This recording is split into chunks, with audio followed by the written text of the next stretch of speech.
Next కేంద్ర ప్రభుత్వం నుంచి మనకి కొంచెం ఎక్కువ అవకాశం ఉన్నటువంటి బాగా సామాన్యులు కూడా వింటున్నటువంటి పదాలు వచ్చేసరికి నీతి ఆయోగ్ గురించి కొంచెం ప్రజల్లో కాస్త అవగాహన ఉంది కదా సార్, దాని గురించి ఒకసారి వివరిస్తారా? అంటే అది ప్రజలకి ఎంతవరకు ఉపయోగపడుతుంది, దాని ద్వారా ప్రజలు ఎంతవరకు లబ్ధి పొందగలుగుతారు?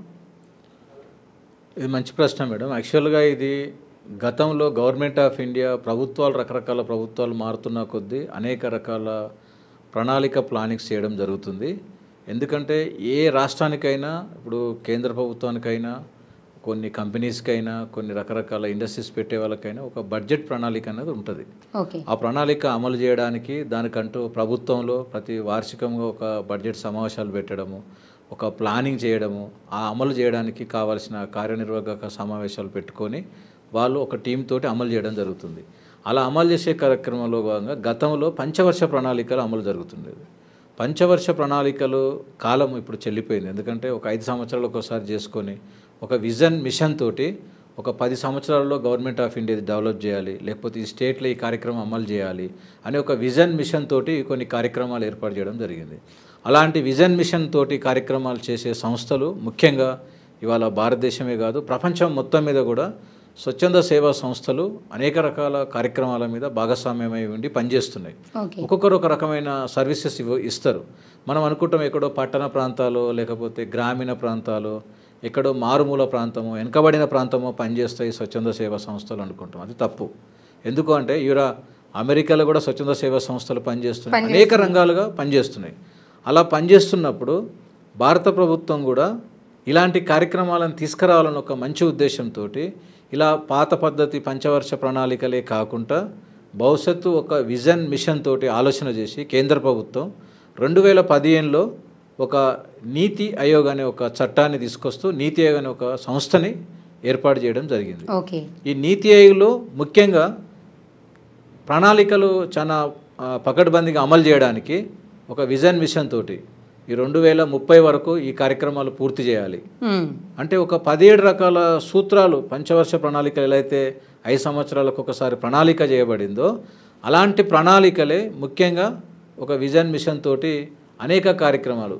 భారతదేశంలో మొత్తం ఎక్కడ కూడా ఆకలి చావులు అనేది ఉండొద్దు, జెండర్ క్వాలిటీ అంటే ఒక మహిళకు గౌరవించాలి, ఈక్విటీ రావాలి, తర్వాత ఎడ్యుకేషన్ డెవలప్ కావాలి, అనేక డెవలప్మెంట్ సెక్టార్ల మీద ఫోకస్ చేస్తూ గవర్నమెంట్ ఆఫ్ ఇండియా ఒక ప్రణాళిక తయారు చేసింది. ఆ ప్రణాళికని అమలు చేయడానికి ఇదొకటి ఎన్జిఓ దర్పణ్ అనే ఒక కార్యక్రమాన్ని ముందు తీసుకురావడం జరిగింది.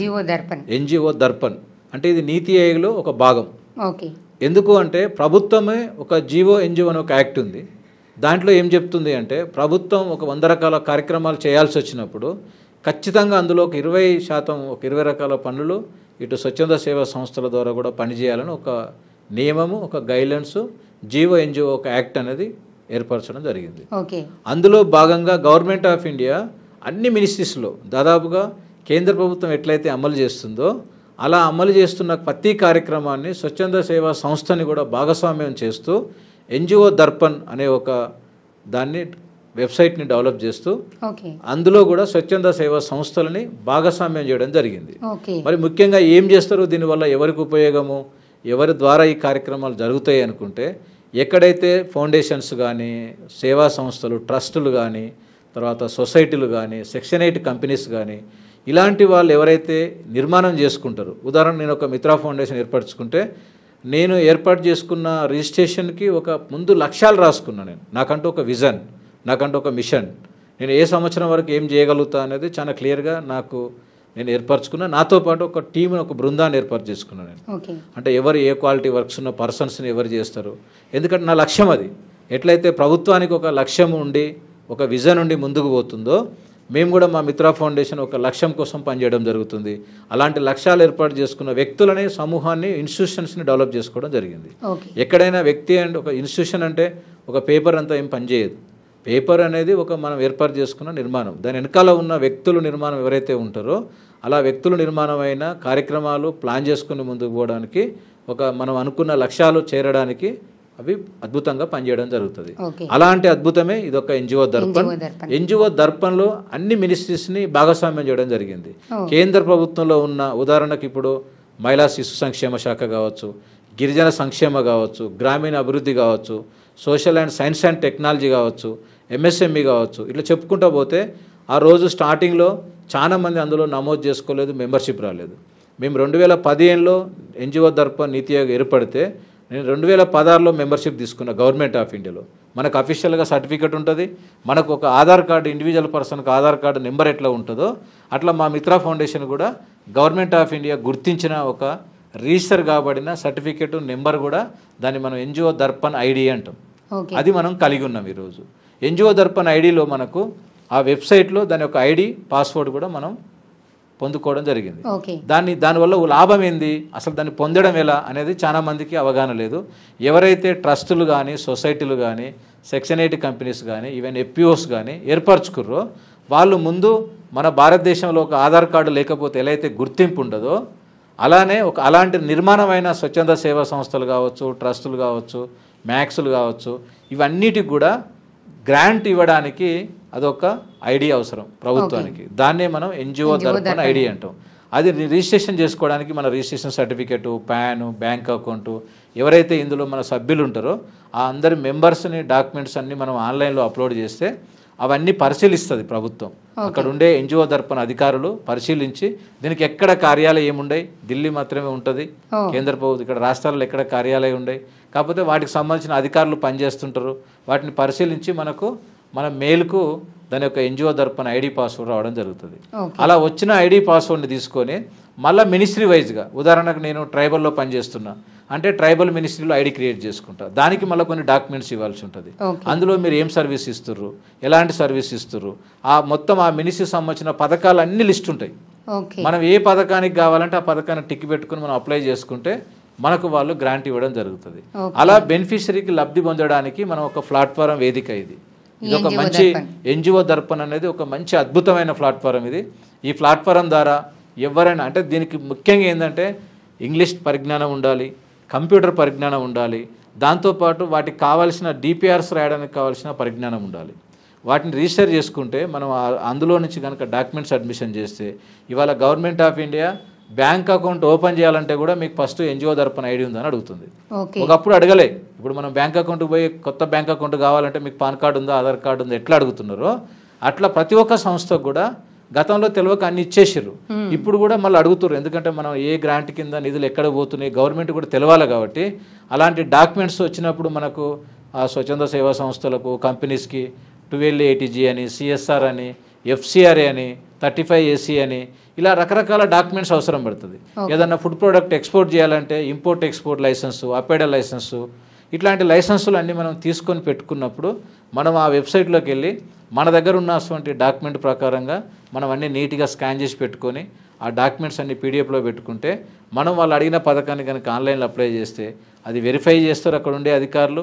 అక్కడ జిల్లా కమిటీ అధికారి ఉంటారు, కలెక్టర్ ఉంటారు, అక్కడ స్టేట్ లెవెల్లో డిపార్ట్మెంటు, రాష్ట్ర ప్రభుత్వాలు పనిచేస్తుంటాయి.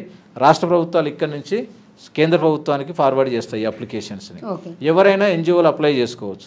ఉదాహరణకు నేను ఒక ఓల్డ్ ఏజ్ ఏం పెట్టాలనుకున్నా, నాది ఒక మిత్రా ఫౌండేషన్, ఒక ట్రైబల్ ఏరియానో లేకపోతే ప్లేన్ కానీ అర్బన్ కానీ ఆ ఏరియా సెలెక్షన్ చేసుకొని అటల్ యోజన అని ఒక పథకం ఉంది, ఆ యోజనకు అప్లై చేస్తే వాళ్ళు ఏం చేస్తారు, ఒక 30 మందికి ఇలాంటి పథకాలు పెట్టుకొని గ్రాంట్ ఇవ్వడానికి, ఒక 60 లక్షల రూపాయలు గ్రాంట్ ఇవ్వడానికి 30 మందికి ఒక సంవత్సరానికి సరిపోయే మెయింటెనెన్స్ ఫండ్ ఇస్తారు. అందులో డాక్టర్స్, నర్సెస్, హాస్పిటల్స్ పెట్టుకోవడానికి, వాళ్ళకి మెడిసిన్ ఇవ్వడానికి, ఫుడ్ ఇవ్వడానికి, ఇవంతా సోషల్ జస్టిస్లో ఒక పథకం. సోషల్ జస్టిస్లో ఇలాంటి పథకాలు ఉంటాయి, డిపిఐపి లాంటి పథకాలు ఉంటాయి, ట్రైబల్ అఫేర్స్ పథకాలు ఉంటాయి, స్కిల్ డెవలప్మెంట్ పథకాలు కూడా ఉంటాయి, ట్రైనింగ్స్ ఇవ్వడానికి, శిక్షణా కార్యక్రమాలు ఇవ్వడానికి. ఏది ఇవ్వాలన్నా ఎన్జిఓ దర్పణ్ అనేది ఒక బాగా ఉపయోగపడుతుంది, ముఖ్య పాత్ర పోషిస్తుంది ఇందులో. కాబట్టి దీన్ని చాలా మంది లెక్క తెలియక చేసుకోలేదు. ఇప్పుడు అవగాహన ఉండి కొంతమంది రిజిస్టర్ చేసుకున్నారు, ఐడీస్ అయితే వచ్చినాయి, బట్ అందులో కొన్ని ఇంకా మిస్టేక్స్ ఉన్నాయి. దర్పణ్ ఐడి తెచ్చుకున్నారు కానీ బట్ నెక్స్ట్ లెవెల్లో ఏ మినిస్ట్రీలో ఎట్లా అప్లై చేసుకోవాలి, ఏ పథకానికి ఎట్లా అప్లై చేయాలి, ఏ పథకానికి ఎట్లా డిపిఆర్స్ రాయాలి, చాలా మందికి అవగాహన లేక అప్లై చేసుకోలేకపోతున్నారు. అదొక పెద్ద గ్యాప్ చెప్పొచ్చు. ఇది ఎక్కడ బాగా జరుగుతుందంటే మనకు దక్షిణ రాష్ట్రాలలో ఒకటి తమిళనాడు, కేరళలో కొంచెం బాగా అమలు జరుగుతుంది పథకాలు. ఎందుకంటే అక్కడ వెబ్సైట్లో చూస్తే గవర్నమెంట్ 1 లక్ష కోట్లు ఫండ్ కేటాయిస్తుంది.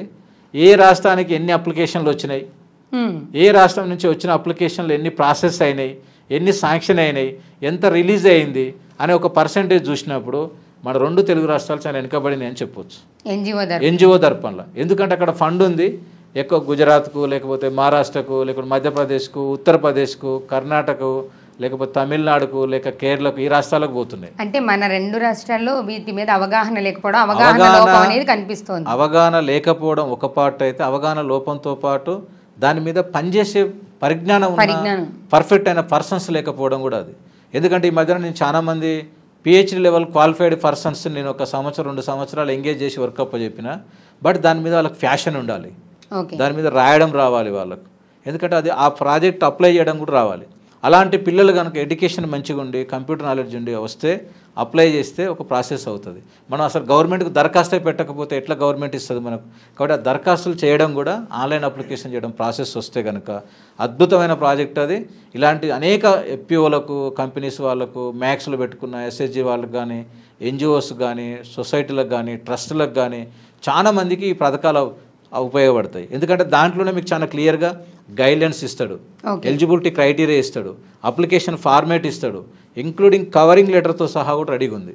జస్ట్ దాన్ని మనం డౌన్లోడ్ చేసుకొని చదువుకొని వాటిని మనం ఆన్లైన్లో అప్లికేషన్ ఫిల్ చేస్తే నెక్స్ట్ లెవెల్లో 2వ కార్యక్రమం ఉంటుంది. ఎక్కడ అప్లై చేసినాం మనం, కలెక్టర్కు దరఖాస్తు హార్డ్ కాపీ పంపడం, స్టేట్లో ఒక కమిషనర్కి ఒక హార్డ్ కాపీ పంపడం, లేక మినిస్టర్ గారికి ఒక హార్డ్ కాపీ ఇవ్వడం, లేకపోతే సెంట్రల్ డిపార్ట్మెంట్కి ఒకటి పంపడం. అట్లా 3-4 కాపీస్ కనుక మనం రెడీ చేసి ఒక కాపీ మన దగ్గర పెట్టుకొని మిగతా 3 కాపీసు జిల్లాకు, స్టేట్కు, సెంట్రల్ కనుక ఇది ఫార్వర్డ్ చేస్తే ఖచ్చితంగా ఇది శాంక్షన్ చేస్తారు.